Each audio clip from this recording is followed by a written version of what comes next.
Got yourself a rusty chainsaw bar from sitting outside. Fresh barn find, whatever the reason. Get yourself some citric acid. I usually mix it about one of these containers, 12 fluid ounces for about 4 gallons. Put it in a Rubbermaid tote, pan, whatever. Throw that bar in there. Make sure it's covered all up and let it soak for 2 days. Okay, it's been 2 days.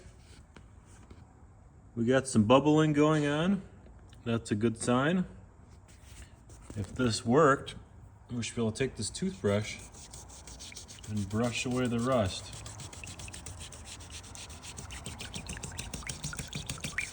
Look at that. That might be a little grease there, but there is clean metal underneath there.